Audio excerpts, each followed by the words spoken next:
বর্তমানে তো আমাদের ভক্তি নাই, সব ভণ্ডামি হয়ে গেছে বাবা। কেন ভণ্ডামি বললাম জানেন? আমি গলা পর্যন্ত যদি মালা পরি, কপালে বিশাল বড় তিলক কেটেছি, গলায় মালা দেখা যায়, আরে বাবা বিশাল ভক্ত বাবা রে, মানে সেই লেভেলের ভক্ত সে। বাবা তিলক পরেছে, মালা, বাবা গুরু মহারাজ, ওটার ভিতরে কিচ্ছু নাই, ওটা একটা আস্থা বান্ধ। ওমা ভিতরে যদি ভক্তি না থাকে, ভিতরে যদি প্রেম না থাকে, ভিতরে যদি আমার ভিতর থেকে যদি আমি সেই ভাবধারাগুলো ত্যাগই করতে না পারি, তাহলে আমার গলা আভন্ত মালা ধারণ করে পোশাক পরিচ্ছদ পরিবর্তন করে তো কোনো লাভ নাই। আর একজন কমেন্ট করেছিল, নিজের দেহকে বেড়া দিন, নাহলে ছাগলে এসে খেয়ে নেবে।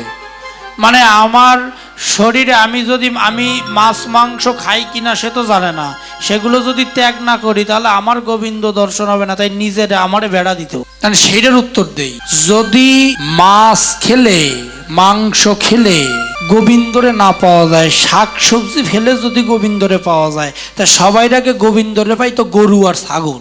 আর যদি ফল ফলাদি পাইলে খাওয়া যাইতো, ফল ফলাদি পাইলে গোবিন্দরে পাওয়া যেত, তাই পাইতো বান্দর মানে বানর আর বাদুর। আমার পাগল শ্রী জগদীশ পরমহংসদেব পেরেছিলেন, তিনি আমিষ আহার করতেন, কিন্তু তার গোবিন্দ কৃপা হয়েছিল, তার মা কালী দর্শন হয়েছিল, এবং তার এখানে এখনো মা কালী বিরাজমান। এখনো তার এখানে যদি কেউ মন থেকে কিছু চায় সে পায়। কি বাবা, না মিথ্যে বলছি? আমি আমার গত পাঠে কিছু কথা বলেছিলাম, যেখানে অনেক মিডিয়ারা ছিল, সে পাঠগুলো ইউটিউবেও গিয়েছে। সে পাঠে আমি কিছু কথা বলেছিলাম তিলক, মালা এগুলো নিয়ে, আমিষ নিরামিষ, মাছ মাংস এগুলো নিয়ে। তো যখন পাঠটা মিডিয়ারা ইউটিউবে ছেড়েছেন, তো আমি বাধ্যতা মানে ইয়েভাবে আমার কাছে নোটিফিকেশন চলে এসেছে। আমি সে পাঠটাকে দেখি, যখন আমার কোনো পাঠ, যেমন আজকে লাইভ হচ্ছে এখন, তার পাশাপাশি মিডিয়া চলছে, ভিডিও চলছে, এই পাঠগুলো ইউটিউবে যাবে। তো এই পাঠগুলো আমি দেখি, রিভাইজ করি। তো আমি দেখলাম সেখানে অনেকে অনেক ধরনের কমেন্ট করেছে আমাকে, অনেক ধরনের কমেন্ট। তার মধ্যে একটা কমেন্ট ছিল, আমি কিছু কিছু জিনিস লিখে রেখেছি। একটা কমেন্ট ছিল, তুমি যে কালো তিলক ধারণ করেছো সেটা কি তিলক? তিলক কি? তিলকের জন্ম কোথায়? তিলকের মাঝখানে আবার লাল রং কেন দিয়েছ?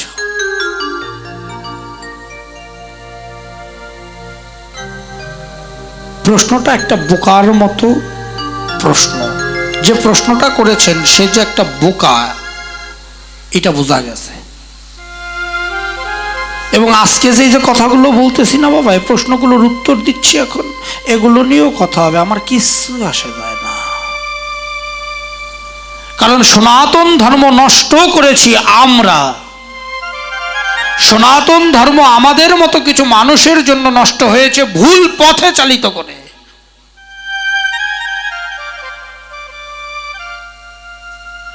ব্যাখ্যাটায় আসি। আমি আগেই আমার পরিচয় দিয়েছি, আমার জন্ম একজন বাক্য সিদ্ধ মহাপুরুষ শ্রী জগদীশ পরমহংসদেব ফটিক সাধুর বংশে।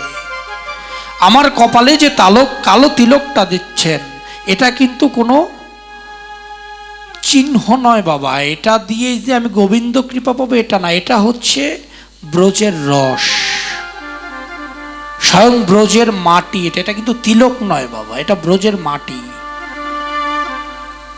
আমি ব্রজের মাটিটা আমার কপালে লাগিয়েছি, যেন গোবিন্দের আশীর্বাদের কিঞ্চিত পরিমাণ আমি পেতে পারি।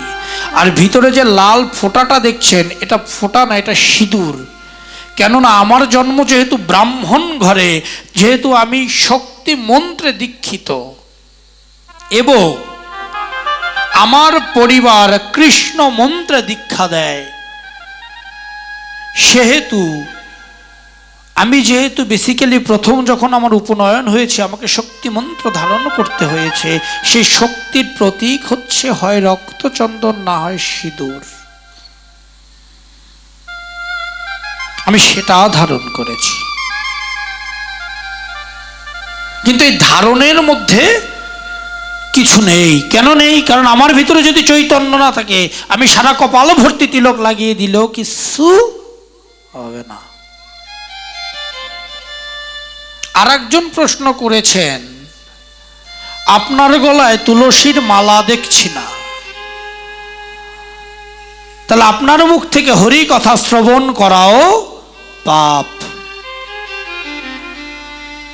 এবার এইটার উত্তর দেই, বাবা আমার গলায় তুলসীর মালা দেখছেন না, তুলসীর মালাটা এখন বর্তমানে একটা ট্রেন্ডিং বেরিয়েছে। আমরা পোশাক পরি, তার উপরে গলা পর্যন্ত মালা পরি। মালা আমার গলায়ও আছে বাবা, কিন্তু দেখানোর জিনিস না। আমার গলায় যে মালা নেই তা কিন্তু না। তো সবাই উপর দিয়ে পরে, আর আমি ওইটা ঢাইকে রাখি, কারণ ওটা তো দেখানোর জিনিস না বাবা। হ্যাঁ, আমি গলা পর্যন্ত মালা পরলাম, কপাল ভর্তি তিলক দিলাম, গোবিন্দ দর্শন আমার হয়ে যাবে, গোবিন্দ কৃপা হয়ে যাবে।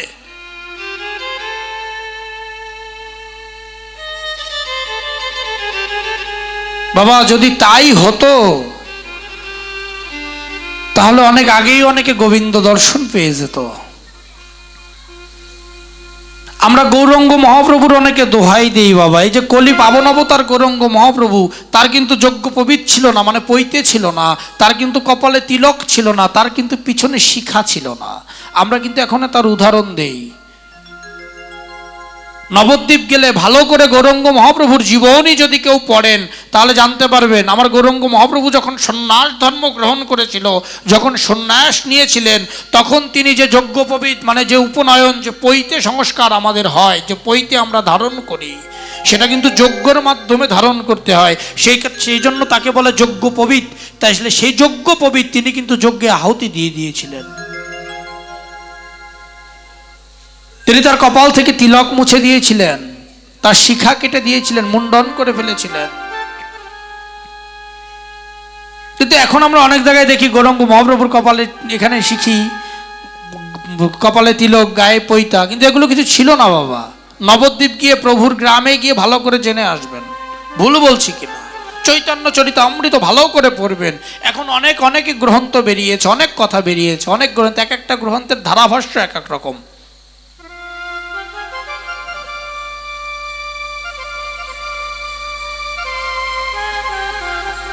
আর একটা কথা বলি, আর একজন কমেন্ট করেছিল, অনেক কমেন্ট হয়েছে, প্রায় 20-25টা কমেন্ট দেখছি আমি, এত কমেন্ট তো লিখে রাখা সম্ভব না। আর একজন কমেন্ট করেছিল, নিজের দেহকে বেড়া দিন, নাহলে ছাগলে এসে খেয়ে নেবে। মানে আমার শরীরে আমি মাছ মাংস খাই কিনা সে তো জানে না, সেগুলো যদি ত্যাগ না করি তাহলে আমার গোবিন্দ দর্শন হবে না, তাই নিজের আমারে বেড়া দিতে বলছে। তাহলে সেইটার উত্তর দেই, যদি মাছ খেলে মাংস খেলে গোবিন্দরে না পাওয়া যায়, শাক সবজি ফেলে যদি গোবিন্দরে পাওয়া যায়, তা সবাই আগে গোবিন্দরে পাই তো গরু আর ছাগল। আর যদি ফল ফলাদি পাইলে খাওয়া যাইতো, ফল ফলাদি পাইলে গোবিন্দরে পাওয়া যেত, তাই পাইতো বান্দর মানে বানর আর বাদুর। কেন বললাম কথাটা বাবা জানেন? কারণ বানর আর বাদুর তো গাছে থাকে, ওই দুইটায় তো ফল ছাড়া কিছু খায় না, তো ওই দুইটায় ফল খায়, তাহলে সবাই আগে ওরা ভগবানের দর্শন পাইতো। আর ছাগল আর গরুর কথাই জন্য বলছি, কারণ ছাগল আর গরু তো তৃণভোজী প্রাণী, ওরা গাছপালা লতা পাতাই খায়, তাহলে ওরা পাইতো, মানুষে তো পাইতো না। বাবা আহার যে জিনিসটা, সাত্বিক আহার, রাজস্বিক আহার এবং তামসিক আহার, 3 প্রকারের আহার আছে। মাছ মাংসটা হচ্ছে রাজস্বিক আহার। এই যে আহার, এই আহারটা গ্রহণ করলে কি হয়, আমার শরীরের মধ্যে একটা আত্ম অহংকার জন্ম নিয়ে নেয়, একটা উদ্ভট আকাঙ্ক্ষা তৈরি হয়। এই জন্য আমরা অনেকেই আমিষ থেকে বিরত থাকি। কিন্তু যদি কেউ আমিষকে ভিতরে ধারণ করে, আমিষ আহার গ্রহণ করে নিজেকে সংযমী রাখতে পারে, তাহলে কোনো আহারে তার কোনো প্রভাব পড়ে না বাবা। যেমন আমার পাগল শ্রী জগদীশ পরমহংসদেব পেরেছিলেন, তিনি আমিষ আহার করতেন, কিন্তু তার গোবিন্দ কৃপা হয়েছিল, তার মা কালী দর্শন হয়েছিল, এবং তার এখানে এখনো মা কালী বিরাজমান। এখনো তার এখানে যদি কেউ মন থেকে কিছু চায় সে পায়। কি বাবা, না মিথ্যে বলছি? কিন্তু তার জন্য কি থাকতে হবে? ভক্তি। অন্তরে যদি ভক্তি না থাকে, আমি আমার পোশাক পরিবর্তন করে দিলাম, খাবার পরিবর্তন করে দিলাম, আমার ফলাফল কিছু হবে না, লবডঙ্কা হবে। তো এই যে জিনিসগুলো বাবা, এগুলো আমাদের বন্ধ করা উচিত। আমরা শাস্ত্র জানি না, আমরা শাস্ত্র পড়ি না, আমরা শাস্ত্র ঠিক মতো অধ্যয়ন করি না, কিন্তু আমরা এক একজন যে যার মন গড়া কমেন্টস করে দিচ্ছি। বাবা, এগুলো আমার একটাও কথা নয়, এগুলো প্রত্যেকটার প্রমাণ রয়েছে। পদ্ম পুরাণ, ব্রহ্মাণ্ড পুরাণ, স্কন্দ পুরাণ,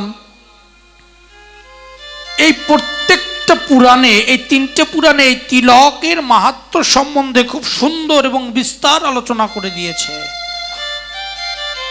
আমি আমার প্রত্যেকটা পাঠে আমি শাস্ত্রের নাম উল্লেখ করে দেই, বইয়ের নাম উল্লেখ করে দেই। বাবা, যদি সন্দেহ থাকে দয়া করে পড়ে দেখুন, ভুল বলছি কিনা। কি বাবা? কিন্তু না পড়ে উদ্ভট কমেন্ট করাটা ঠিক না। আপনারা কমেন্ট করছেন, আমার তাতে কিছু হচ্ছে না বাবা, আমার ভালোই লাগছে। কেন ভালো লাগছে জানেন? যদি সবাই প্রশংসা করে তাহলে নিন্দা, আমি তো তাহলে ভালো না। ওই প্রশংসার মধ্যে 100-র মধ্যে 90 ভাগ লোক যদি বলে আমি খারাপ, আর 10 ভাগ লোক যদি বলে আমি ভালো, তাহলে আমি মনে করবো আমি পৃথিবীর সবচেয়ে ভালো ব্যক্তি। এটা আমার ব্যক্তিগত মতামত। কারণ 90 জন লোকের মনে আমি দাগ কাটতে পেরেছি, তাদের অন্তরে তাহলে আমি ঢুকতে পারছি, আমার কথা তাহলে তাদের অন্তরে হিট করছে, এই জন্যই তারা এই ধরনের কথা বলছে। কিন্তু তারপরেও বলবো বাবা, শাস্ত্র গ্রহণ তো অধ্যয়ন করুন। আমি কিছু গ্রহণ তো না অধ্যয়ন করে এখানে এসে ভাগবত পাঠ করতে বসিনি, এবং আমি যে পাঠটুকু করছি সেটাও আমার সামনে ভাগবত খোলা, আমি ভাগবত দেখে পাঠ করছি। কি মায়েরা, তাই না? না দেখে তো মুখস্থ বিদ্যা বলছি না, বই দেখে দেখে বলছি। কারণ এটা ভাগবত পাঠ, ভাগবত থেকে পড়ে মানুষকে বোঝাতে হয়। মুখস্থ বিদ্যা বললে অনেক বলা যায়। তারপরে কি, এই যে নিরামিষ আহার, এটা কি অহিংসা নাকি প্রেম? এই নিরামিষ আহার হচ্ছে সাত্ত্বিক গুণের সহায়ক। কিন্তু কেবল নিরামিষ আহার খেলেই, নিরামিষ খাবার খেলেই গোবিন্দরে পাওয়া যায় এরকম কোনো ব্যাখ্যা নেই। আগে বললাম, যদি নিরামিষ খেলে গোবিন্দরে পাওয়া যেত তাহলে সবার আগে গরু আর ছাগল পাইত। নিরামিষ খাওয়া হয় যাতে মনের ভিতরে হিংসা, মনের ভিতরে কোনো ক্রোধ ভাব জাগ্রত না হয়। আমার অন্তরে যদি ক্রোধ জাগ্রত হয়, আমিষটা খেলে ভিতরে হিংসা, ক্রোধ এগুলো জাগ্রত হয় বাবা। আর নিরামিষ অন্তরটাকে ঠান্ডা রাখে, শান্ত রাখে। এজন্য আমরা অনেকেই সাত্ত্বিক আহার গ্রহণ করি, নিরামিষ নয়, সাত্ত্বিক খাবার। কিন্তু বর্তমানে তো আমাদের ভক্তি নাই, সব ভণ্ডামি হয়ে গেছে বাবা, সব ভণ্ডামি। কেন ভণ্ডামি বললাম জানেন? আমি গলা পর্যন্ত যদি মালা পরি, কপালে বিশাল বড় তিলক কেটেছি, গলায় মালা দেখা যায়, আরে বাবা বিশাল ভক্ত বাবা রে, মানে সেই লেভেলের ভক্ত সে। বাবা তিলক পরেছে, মালা, বাবা গুরু মহারাজ, ওটার ভিতরে কিচ্ছু নাই, ওটা একটা আস্তা বান্দর।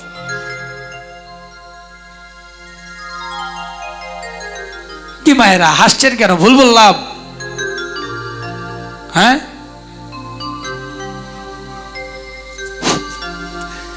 দেখে মায়েরা আসে।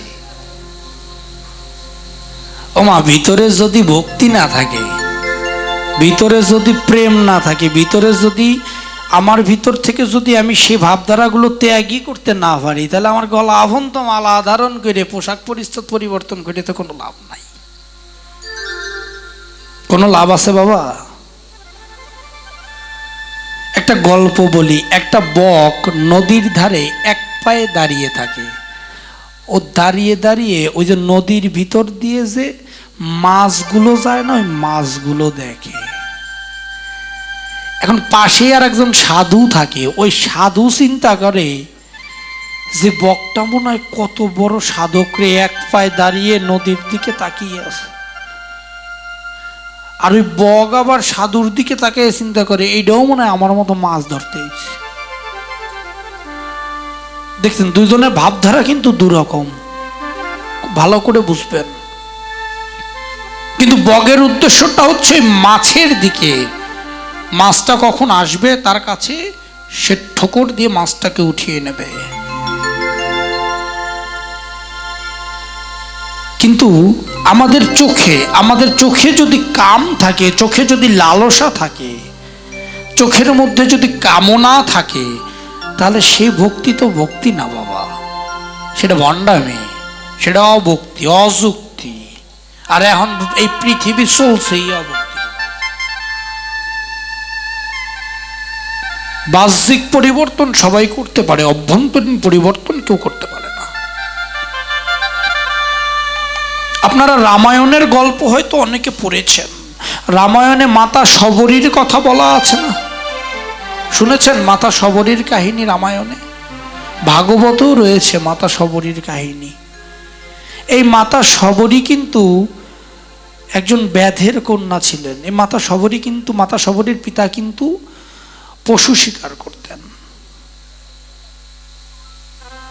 এই মাতা শবরী কিন্তু ব্যাধের কন্যা থাকার পরেও পশু শিকার করত তার বাবা, কিন্তু তিনি সারাদিন ওই অত কিছু করেও তিনি সারাদিন রাম নাম জপ করতেন, শুধু মুখে সর্বদা রাম রাম করতে করতে তার জীবন অতিবাহিত হয়ে গেছে। কবে আমার রাম আসবে, কবে আমাকে দেখা দেবে,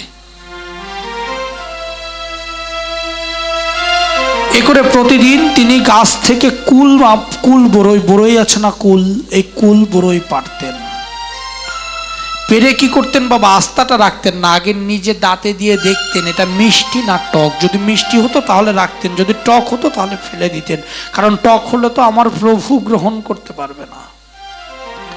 যখন রাম লক্ষ্মণ সেখানে বনবাসকালীন অবস্থায় যখন মাতা সীতা হরণ হয়ে যায়, যখন মাতা শবরীর কাছে সেই সন্ধান নিতে আসে, তখন মাতা শবরী যখন সেই খাবারটাতে লক্ষণের দেখে একটু ভিতরে দ্বিধা হয় যে খাবারগুলো কামড়ে রেখেছে, খাবারটা খাওয়া যাবে না। তখন আমার মর্যাদা পুরুষোত্তম রাম বলছে তুমি এই খাবারটা গ্রহণ করো লক্ষণ, দেখবে পৃথিবীর শ্রেষ্ঠ অমৃতও তুমি গ্রহণ করছো।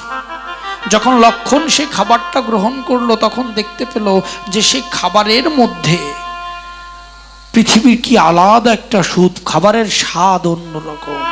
কেন জানেন? কারণ সে খাবারের মধ্যে ভক্তি ছিল, সে খাবারের মধ্যে প্রেম ছিল, সে খাবারের মধ্যে কোনো কামনা বাসনা ছিল না, শুধু রামকে দর্শন করার একটা ইচ্ছা ছিল। বলো নিতাই গৌর হরি বল।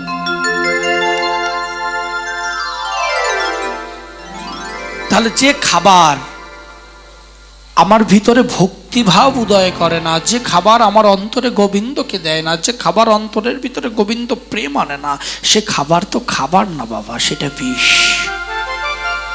আমরা কে কি খেলাম এটা বিষয় না, বিষয়টা হচ্ছে আমার অন্তরে ভক্তি নিয়ে আমি কতটুকু খেলাম, কতটুকু প্রসাদ আমি গ্রহণ করলাম। আমি যাই খাই না কেন, আমি যদি গোবিন্দকে উৎসর্গ করে নিবেদন করি সেটা আমার কাছে প্রসাদ।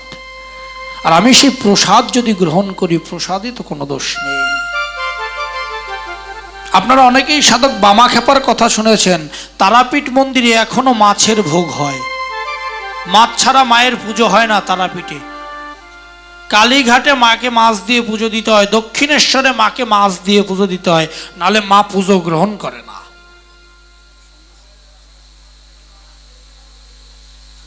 সাধক বামা খেপা মাকে চর মেরেছিলেন, এমা আমি খাবার এনেছি, আমি তোর সন্তান, তুই খাবি না?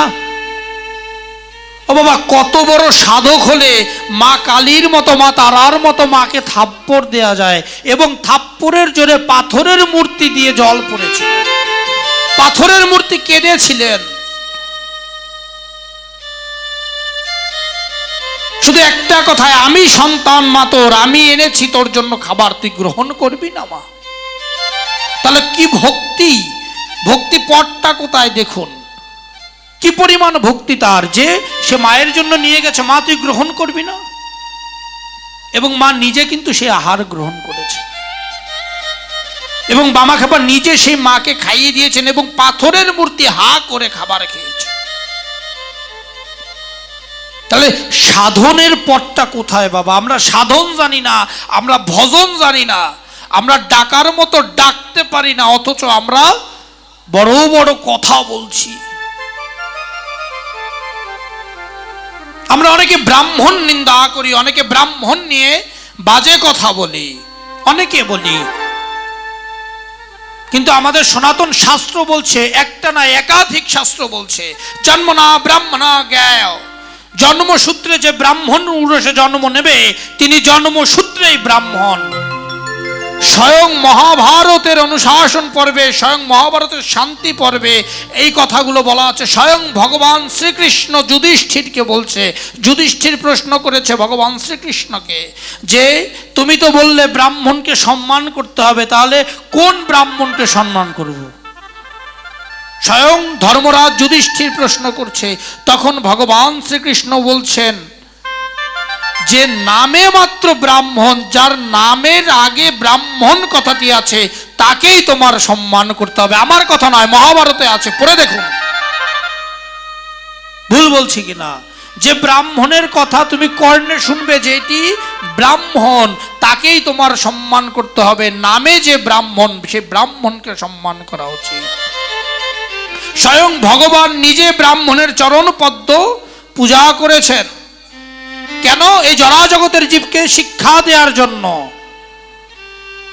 এগুলো আমার কথা নয়, মহাভারত পড়ুন, রামায়ণ পড়ুন, ব্রহ্মবৈবর্ত পুরাণ পড়ুন, গরুড় পুরাণ পড়ুন, সমস্ত পুরাণ আদি পড়ুন, ভাগবত পড়ুন, দেখুন আমার কথার সাথে মিল নাকি অমিল। আমরা অনেকেই এখন ব্রাহ্মণ নিন্দা করি, ব্রাহ্মণ নিয়ে উদ্ভট কথা বলি। আমাদের কোনো গতি নাই বাবা। এই কলিযুগে আমরা যারা পরনিন্দা, এই ব্যাস আসনে বসে, এই ভাগবতের ব্যাস আসন যেটা স্বয়ং ব্যাসদেবের আসন, সেই ব্যাসদেবের আসনে বসে আমরা যারা পরনিন্দা পরচর্চা করি, আমরা যারা উদ্ভট কথা বলি, আমরা যারা একে অপরকে চোখে দেখতে পারি না, আমরা যারা একে অপরের হিংসা করি, আমাদের কোনো গতি হবে না। আমাদের নরকেও ঠাঁই হবে না, স্বর্গ তো অনেক পরের সাবজেক্ট।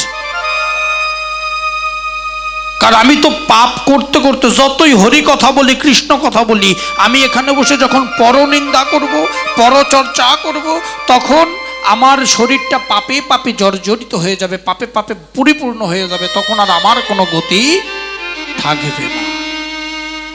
তাই আমার জীবনে গতি পেতে হলে এগুলো আমাদের প্রত্যেকের বন্ধ করা উচিত।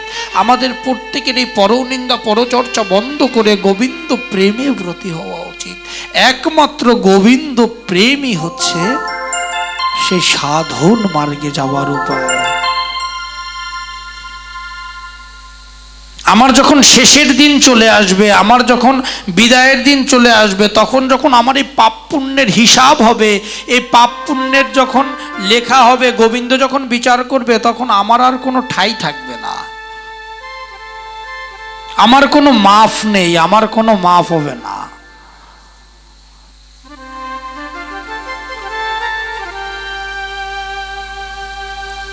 আমার মাপের জায়গা শেষ হয়ে যাবে বাবা।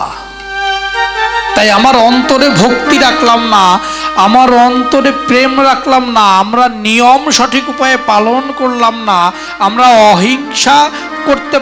অহিংসা দ্বারা নিজেদের জীবন পালন করতে পারলাম না, হিংসা দ্বারা জীবন পরিবর্তন করলাম, তাহলে আমাদের জীবনে তো কখনো ভগবত দর্শন হবে না। শাস্ত্র বলছে যে স্বয়ং রামকৃষ্ণ পরমহংসদেব বলছেন যে মাছ খায় কিন্তু হরি বলা যার লক্ষ্য সে ধন্য, আর যে নিরামিষ খায় কিন্তু যার মনে কাম ক্রোধ এগুলো বিরাজ করে ভরা, তিনি ধর্ম লোক দেখানো করছেন, কেবলমাত্র লোক দেখানো। শরীর জীবনের লক্ষ্য ছিল একমাত্র নাম শবরী, যিনি আমি একটু আগে যার কথা বললাম, সেই শবরীর জীবনের একমাত্র লক্ষ্য ছিল কে? রাম। সেই রামের নাম করতেন। শাস্ত্রে বলছে, গীতায় বলছে, গীতার 9ম অধ্যায়ের 26 নম্বর শ্লোক বলছে, পত্রং পত্রং পুষ্পং ফলং তয়ং যা মে ভক্তি প্রশান্তি তদাহং ভক্তি পন্তু মে স্মৃতং প্রিয়তামেনং। গীতার 9ম অধ্যায়ে 28 নম্বর শ্লোক কি বলছে? পাতা, ফুল, ফল বা জল যাই হোক না কেন, কোনো কিছুতে যদি ভক্তির সাথে আমাকে দেয়, কোনো কিছু ভক্তির সাথে যদি আমাকে দেয়, আমি তা গ্রহণ করি। কে বলছে? স্বয়ং ভগবান বলছে। ভগবান বলেনি যে আমাকে অমুক খাবার দিতে হবে, আমাকে এইটা দাও, ওইটা দাও, পঞ্চব্যঞ্জন রান্না করে দাও, তাছাড়া আমি না। আপনি ভক্তি ভরে ভগবানকে একটু চোখের জল দিবেন, ভক্তি ভরে ভগবানকে 2 নয়নের জল দিয়ে আহরণ করবেন, 2 নয়নের জল দিয়ে গোবিন্দকে ডাকবেন, দেখবেন গোবিন্দ সে পূজা গ্রহণ করবে। কিন্তু দেখবেন আপনি পঞ্চব্যঞ্জন সাজিয়ে দিয়েছেন, কিন্তু গোবিন্দ সে আহার গ্রহণ করবে না।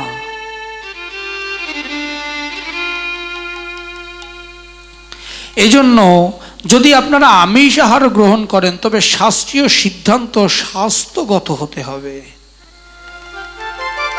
আমরা অনেকে গলা পর্যন্ত খাবার খাই, যে কোনো খাবারের একটা পরিমাণ থাকতে হবে। আমিষ, অনেক ভারী আমিষ আছে, ভারী আমিষগুলো আমাদেরকে পরিত্যাগ করা উচিত, ভারী আমিষগুলো ত্যাগ করে আমাদের চলা উচিত। এগুলো মানসিকতা, এগুলো লালসার জন্য নয়, নিজের শরীর, নিজের মন, নিজের জীবন ধারণ করার জন্য। আয়ুর্বেদ শাস্ত্রও বলছে যে যদি খাবার খেতে হয় তাহলে কিছু সিদ্ধান্ত মেনে গ্রহণ করো। যেমন কিছু বিশেষ তিথি আছে, একাদশী, অমাবস্যা, পূর্ণিমা, এই সমস্ত তিথিতে আমাদের আমিষ আহার সম্পূর্ণরূপে বর্জনীয়, একদমই উচিত নয় করা। আমরা যারাই আমিষ আহার করি না কেন, আমাদের প্রত্যেকের উচিত এই একাদশী, অমাবস্যা, পূর্ণিমা, এই বিশেষ তিথিগুলোতে আমিষ আহার জীবন থেকে ত্যাগ করে দেয়া, এই আমিষ আহারগুলো গ্রহণ করা ওই সময় উচিত নয়। আমরা অনেকেই, আমাদের ভিতরে কোনো অহিংসা নেই, আমাদের ভিতরে কোনো প্রেম নেই, আমাদের ভিতরে কোনো সাধন নেই, ভজন নেই, তাহলে আমাদের কি করে গোবিন্দ কৃপা লাভ হবে? আমাদের পক্ষে কখনো গোবিন্দ কৃপা পাওয়া সম্ভব নয়।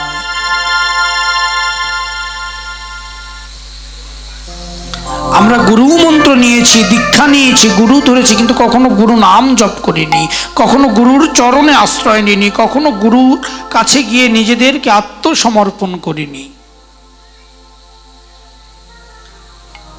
আমরা কখনো অশ্রু জল দিয়ে গোবিন্দকে ডাকিনি, কখনো অশ্রু জল দিয়ে গোবিন্দের নাম গুণগান করিনি। তাহলে আমাদের জন্য তো একমাত্র নরকের দরজাটাও খোলা নাই বাবা, ওইটাও খুলতে আমাদের দেরি আছে। তাই বলছে,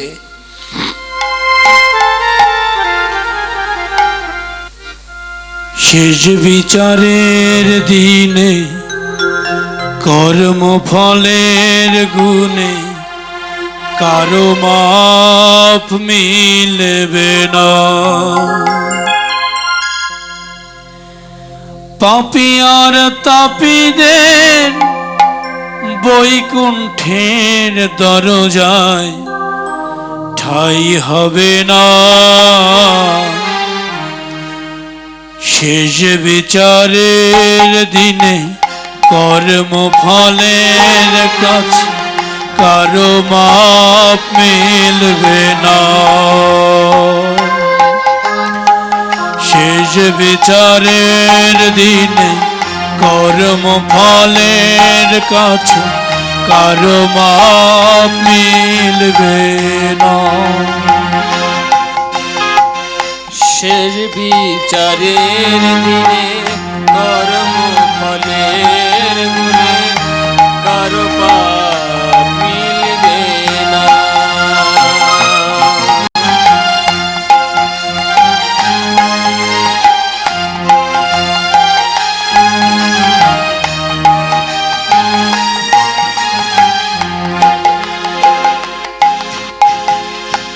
গুরু ভজ গুরু চিন্ত গুরু কর সান, গুরু বিনে ভব নদী কে করিবে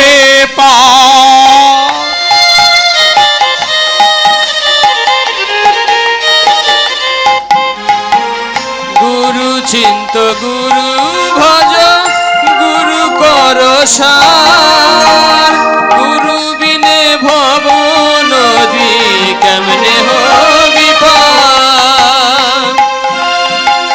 কারো দুঃখ দিও নমন করো না তো ঘৃণা, পরের মনে দুঃখ দিলে শান্তি তো মিলবে না।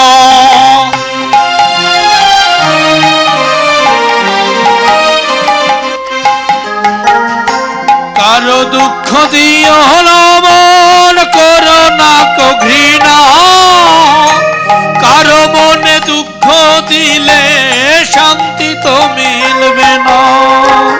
দিনে দিনে দিন চলে যায় বুড়ো চিনলে না, শেষ বিচারের দিনে কর্ম ফলের গুণে কারো আর মিলবে না। শেষ বিচারের দিনে কর্ম ফলের গুণে কারো পাপ মিলবে না।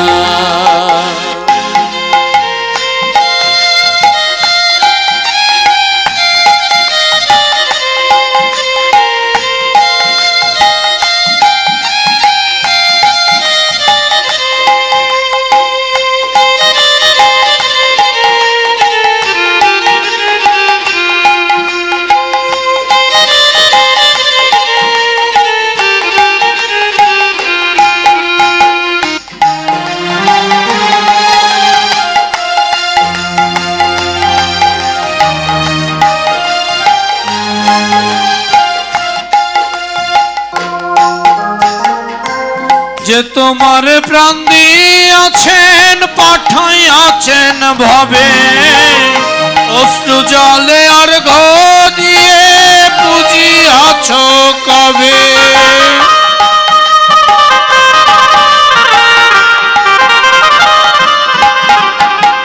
যে তোমার প্রাণ দিয়াছে পাঠাইয়াছেন ভাবে, অশ্রু জলে আর দিয়ে পুজিব তোমারে। সর্ববিপদ হর্তা যিনি প্রভু নারায়ণ, বিপদ ছাড়া তারে কবে করেছ স্মরণ। সর্ববিপদ হর যিনি ঠাকুর নারায়ণ, বিপদ ছাড়া তারে কি আর ডাকিলে কখন। সর্ববিপদ হর্তা যিনি প্রভু নারায়ণ, বিপদ ছাড়া তারে কবে ডাকি চলে মন। এক মনে না ডাকিলে, এক মনে না ডাকিলে সাড়া মিলবে না। শেষ বিচারের দিনে দুনিয়ে কারো মাপ মিলবে না। শেষ বিচারের দিনে কর্ম ফলের গুণে কারো পাপ মিলবে না। পাপী আর তাপীদের নরকের দরজায়, পাপী আর তাপীদের নরকের দরজায় ঠাই হবে না। শেষ বিচারের দিনে কর্ম ফলের গুণে কারো মাপ মিলবে না। শেষ বিচারের দিনে কর্ম ফলের গুণে কারো পাপ মিলবে না। শেষ বিচারের দিনে কর্ম ফলের গুণে কারো পাপ মিলবে না। তাই আমাদের প্রত্যেকের উচিত এই শেষের দিনের কথা চিন্তা করে পরনিন্দা পরচর্চা সমস্ত কিছু বাদ দিয়ে গোবিন্দের পাদ পদ্মে, শ্রীগুরুর পাদ পদ্মে নিজেদের বিলিয়ে দেয়া। গুরু চরণ আশ্রয় করা, গুরুর চরণ স্মরণ করা, পরনিন্দা পরচর্চা বাদ দিয়ে শাস্ত্র সনাতন সিদ্ধান্তগুলো আমাদের কি বলছে, সনাতন দিক ধারা আমাদের কি বলছে, এইগুলোকে নিয়ে আমাদের পথ চলা। যে পথ চলার মাধ্যমে আমরা গোবিন্দ দর্শন পাবো, যে পথ চলার মাধ্যমে আমরা গোবিন্দের কৃপা পাবো, যে পথে আমাদের গোবিন্দ আকর্ষণ করবে। তাই আমরা পরনিন্দা পরচর্চা বাদ দিয়ে, নিজের জীবনের সমস্ত গতি বাদ দিয়ে, নিজের জীবনের সমস্ত কালিমা বন্ধ করে, পরনিন্দা পরচর্চা বন্ধ করে, সনাতন শাস্ত্রীয় সিদ্ধান্ত মেনে আমাদের জীবনকে ধারণ করি, আমাদের জীবনকে লালন করি, আমাদের জীবনকে পালন করি। সনাতন শাস্ত্রীয় সিদ্ধান্ত হোক আমাদের জীবনের পাথেয়, ভাগবত হোক আমাদের চলার শক্তি, ভাগবতের দৃষ্টান্ত হোক আমাদের চোখের দৃষ্টি, আর গীতা হোক আমাদের অন্তরের সেই চৈতন্য উদয়ের পন্থা। তাই আসুন সকলে মিলে এই সিদ্ধান্তকে সম্মান জানাই, এই সিদ্ধান্তের উপরে জীবন ধারণ করি। নিতাই গৌর হরিবল।